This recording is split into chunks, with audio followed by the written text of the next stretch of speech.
ਤੇ ਹੁਣ ਇਹਨਾਂ ਦਾ ਨਾਮ ਹਾਕਮ ਅਲੀ ਹੈ ਜੀ। ਹਾਕਮ ਅਲੀ। ਇਹਨਾਂ ਦਾ ਨਾਮ ਜਮੀਲ।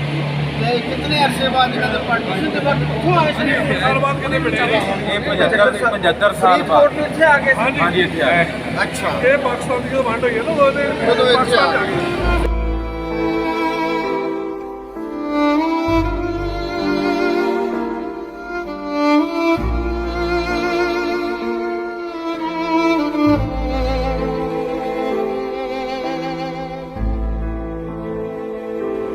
जी अस्सलाम वालेकुम, प्रणाम, सत श्री अकाल दोस्तों। मैं औरंगजेब बेग और एक नई कहानी नई वीडियो ਨਾਲ ਤੁਹਾਡੀ ਖਿਦਮਤ 'ਚ ਹਾਜ਼ਰ ਮੌਜੂਦ ਹਾਂ। ਅਸੀਂ ਇਸ ਵੇਲੇ ਦਰਬਾਰ ਸਾਹਿਬ ਗੁਰਦੁਆਰਾ ਕਰਤਾਰਪੁਰ ਤੇ ਉੱਥੇ ਜਨਾਬ ਹਮੇਸ਼ਾ ਦੀ ਤਰ੍ਹਾਂ ਜਿਸ ਤਰ੍ਹਾਂ ਕਿ ਹੁਣ ਵਿਛੜੇ ਮਿਲਣਾ ਸ਼ੁਰੂ ਹੋਏ ਨੇ, ਅੱਜ ਵੀ ਚਾਰ ਪੁਰਾਣੇ ਦੋਸਤ ਉਹਨਾਂ ਦੀ ਆਪਸ 'ਚ ਮੁਲਾਕਾਤ ਹੋਈ ਹੈ। ਦੂਹ ਦਾ ਤਾਲਕ ਲਹਿੰਦੇ ਪੰਜਾਬ ਨਾਲ ਤੇ ਦੂਹ ਦਾ ਤਾਲਕ ਚੜ੍ਹਦੇ ਪੰਜਾਬ ਨਾਲ ਹੈ। ਜਿਹੜਾ ਸਾਨੂੰ ਉੱਥੋਂ ਜਾ ਕੇ ਪਤਾ ਲੱਗਾ ਉਹ ਜਨਾਬ 117 ਸਾਲਾ ਹਾਕਮ ਅਲੀ ਤੇ 95 ਸਾਲਾ ਜਮੀਲ ਅਹਿਮਦ, ਇਹ ਦੋਵੇਂ ਹੀ ਆਪਣੇ ਪਰਿਵਾਰ ਦੇ ਨਾਲ 1947 'ਚ ਭਾਰਤ ਦੇ ਸ਼ਹਿਰ ਫਰੀਦਕੋਟ ਦੇ ਵਿੱਚੋਂ ਹਿਜਰਤ ਕਰਕੇ ਤੇ ਪਾਕਿਸਤਾਨ ਆ ਗਏ ਸਨ। ਠੀਕ ਹੋ ਗਿਆ ਜੀ। ਤੇ ਪਾਕਿਸਤਾਨ ਆ ਕੇ ਫਿਰ ਉਹ ਆਪਣਾ ਜਿਹੜਾ ਨਾ ਉਹਨਾਂ ਨੇ ਇੱਥੇ ਹੀ ਆਪਣਾ ਮਸਕਨ ਬਣਾ ਲਿਆ। ਤੇ ਉਹ ਇਹਨਾਂ ਦੇ ਜਿਹੜੇ ਉੱਥੇ ਦੋਸਤ ਰਹਿ ਗਏ ਸਨ ਨਾ, ਉਹਨਾਂ ਨੇ ਨਾ ਬੜੀ ਕੋਸ਼ਿਸ਼ ਕੀਤੀ ਕਿ ਉਹਨਾਂ ਨਾਲ ਰਾਬਤਾ ਹੋ ਸਕੇ, ਜਿਨ੍ਹਾਂ ਦਾ ਨਾਂ ਸੀ ਗੁਰਮੇਲ ਸਿੰਘ ਤੇ ਲਕਸ਼ਮਣ ਸਿੰਘ। ਤੇ ਫਿਰ ਇਹਨਾਂ ਦਾ ਆਪਸ ਵਿੱਚ ਅੱਜ ਕੱਲ੍ਹ ਤੁਹਾਨੂੰ ਪਤਾ ਹੀ ਦੋਸਤੋ ਕਿ ਨੈੱਟ ਦਾ ਦੌਰ ਹੈ, ਵੀਡੀਓ ਚੜ੍ਹਦੀਆਂ ਨੇ, ਤੇ ਫਿਰ ਉਹਨਾਂ ਦਾ ਆਪਸ ਵਿੱਚ ਰਾਬਤਾ ਹੋਇਆ। ਉਹ ਫਿਰ ਰਾਬਤਾ ਕਰਕੇ ਕਰਤਾਰਪੁਰ ਆਏ। ਹੁਣ ਤੁਹਾਨੂੰ ਦੱਸਦੇ ਹਾਂ ਕਿ ਹਾਕਮ ਅਲੀ ਤੇ ਜਮੀਲ ਅਹਿਮਦ ਵੀਲ ਚੇਅਰ ਦੇ ਉੱਤੇ ਆਏ ਸਨ ਕਿਉਂਕਿ ਉਹਨਾਂ ਦੀ ਉਮਰ ਜ਼ਿਆਦਾ ਹੋ ਚੁੱਕੀ ਹੈ। ਹਾਕਮ ਅਲੀ ਜਿਹੜੇ ਕਿ ਜਿਸ ਤਰ੍ਹਾਂ ਦੱਸਿਆ 117 ਸਾਲ ਉਮਰ ਹੈ ਮਾਸ਼ਾਅੱਲਾ, ਔਰ ਜਮੀਲ ਅਹਿਮਦ ਦੀ 95 ਸਾਲ ਹੈ। ਜਦਕਿ ਇਹਨਾਂ ਦੇ ਜਿਹੜੇ ਦੋਸਤ ਸਰਦਾਰ ਸਨ ਗੁਰਮੇਲ ਸਿੰਘ ਤੇ ਲਕਸ਼ਮਣ ਸਿੰਘ, ਉਹ ਹਲੇ ਕਾਇਮ ਸਨ। ਤੇ ਬੜਾ ਜਜ਼ਬਾਤੀ ਮਾਹੌਲ ਹੋਇਆ ਇੱਥੇ। ਕਰਤਾਰਪੁਰ ਗੁਰਦੁਆਰਾ ਸਾਹਿਬ ਦੀ ਜਿਹੜੀ ਇੰਤਜ਼ਾਮੀਆ ਉਹ ਵੀ ਉੱਥੇ ਮੌਜੂਦ ਸਨ, ਹੋਰ ਲੋਕ ਵੀ ਉੱਥੇ ਇਕੱਠੇ ਹੋ ਗਏ। ਤੇ ਔਰ ਚਲੋ ਤੁਹਾਨੂੰ ਥੋੜ੍ਹਾ ਜਿਹਾ ਵਿਖਾਲਦੇ ਹਾਂ ਕਿ ਉੱਥੇ ਫਿਰ ਹੋਇਆ ਕੀ।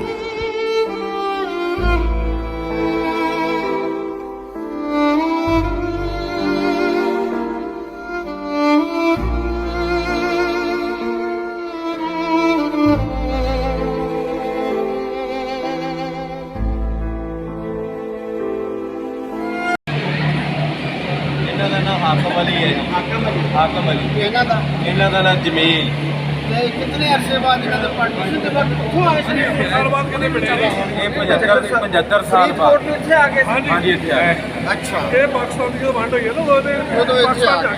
ਤੇ ਇਹਨਾਂ ਦਾ ਰਾਬਤਾ ਫਿਰ ਤੁਸੀਂ ਕਰਾਇਆ ਸੀ? ਇਹਨਾਂ ਨੇ ਵਕੀਲ ਸਾਹਿਬ ਹੈ ਜੀ, ਭਤੀਜਾ ਇਹਦਾ ਦਾ ਪੁੱਤਰਾ। ਠੀਕ ਹੈ, ਇਹਨਾਂ ਦਾ ਰਾਬਤਾ ਹੋਇਆ ਜੀ। ਤੁਹਾਡਾ ਰਾਬਤਾ ਕਿਹਦੇ ਨਾਲ ਹੋਇਆ ਸੀ? ਇਹ ਭਾਈ ਸਾਹਿਬ ਚਾਚਾ ਜੀ ਨਾਲ।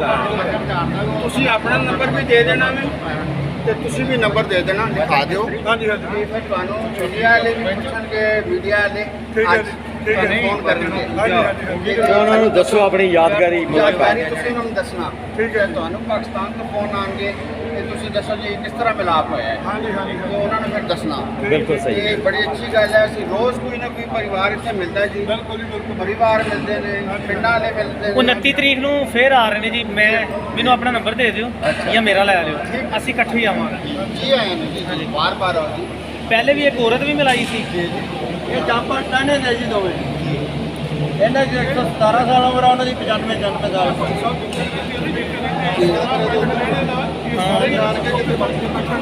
ਇਹ ਪਾਕਿਸਤਾਨ ਦੇ ਸਾਡੇ ਬਜ਼ੁਰਗਾਂ ਨੂੰ, ਸਾਡੇ ਦਾਦਿਆਂ ਨੂੰ ਬਹੁਤ ਬੇਹਤਰੀਨ ਹੋ ਗਿਆ ਜੀ। ਇਹ ਮਿਲੇ ਨੇ ਆਪਸ ਵਿੱਚ, ਮਤਲਬ ਆਏ ਨੇ। ਚਲੋ ਜੀ, ਚਲੋ ਜੀ। ਮੈਂ ਨਾ ਇੱਕ ਰਿਕਵੈਸਟ ਅੱਜ ਸਾਨੂੰ ਟਾਈਮ ਮਿਲਿਆ, ਅਸੀਂ ਗੁਰਦੁਆਰੇ ਆਏ ਸਾਰੀ 6 ਘੰਟੇ ਅਸੀਂ ਪੰਜ ਤਾਂ ਅਸੀਂ ਭਰਾ ਹਾਂ। ਇੱਕ ਸਾਡੇ ਚ ਭਤੀਜਾ ਲੱਗਦਾ ਸਾਡਾ 6 ਜਣੇ। ਇਹਨਾਂ ਨੂੰ ਟਾਈਮ ਦਿੱਤਾ 8 ਦਿਨਾਂ ਦਾ। ਇਹ ਰਾਤ ਇੱਥੇ ਨਾਲ ਹੀ ਪੈਂਦਾ ਜੀ, ਰੰਗਵਾ ਆ ਕੇ ਠਹਿਰੇ ਆ। ਇਸ ਤੋਂ ਬਾਅਦ ਇਹ ਮੁਹੱਬਤ ਹੈ ਜੀ। ਇਹ ਮੁਹੱਬਤਾਂ ਨੇ ਜੀ ਇੱਥੋਂ ਦੀਆਂ ਆਪਣੀਆਂ ਪੁਰਾਣੀਆਂ ਮੁਹੱਬਤਾਂ। ਬਾਬਾ ਫਰੀਦ ਇਹਨਾਂ ਨੂੰ ਸਨਮਾਨ ਚੱਲਦੇ ਤੇ ਇੱਥੇ ਆਓ ਨਾਲ।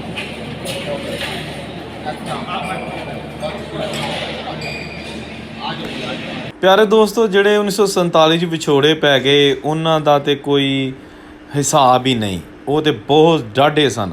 ਲੇਕਿਨ ਚਲੋ ਫੇਰ ਵੀ ਅਗਰ ਪੁਰਾਣੇ ਵਿਛੜੇ ਪਰਿਵਾਰ ਯਾਰ ਦੋਸਤ ਰਿਸ਼ਤੇਦਾਰ ਅਗਰ ਮਿਲਣਾ ਸ਼ੁਰੂ ਹੋ ਗਏ ਨੇ ਤੇ ਰੱਬ ਕਰੇ ਮੇਲ ਮਿਲਾਪ ਸਲਾਮਤ ਰਹੇ। ਸਾਡੇ ਬਜ਼ੁਰਗਾਂ ਨੂੰ ਆਪਣੇ ਮਰਨ ਤੋਂ ਪਹਿਲਾਂ ਆਪਣੇ ਦਿਲ ਦੀ ਜਿਹੜੀ ਹੈ ਤਮੰਨਾ ਹੈ ਆਪਣੇ ਵਿਛੜਿਆਂ ਨੂੰ ਮਿਲਣ ਦੀਆਂ, ਉਹ ਰੱਬ ਪੂਰੀਆਂ ਕਰਦਾ ਰਹੇ। ਵੀਡੀਓ ਨੂੰ ਲਾਈਕ ਸ਼ੇਅਰ ਕਰੋ ਔਰ ਮੈਨੂੰ ਦਿਓ ਇਜਾਜ਼ਤ। ਰੱਬ ਰਾਖਾ।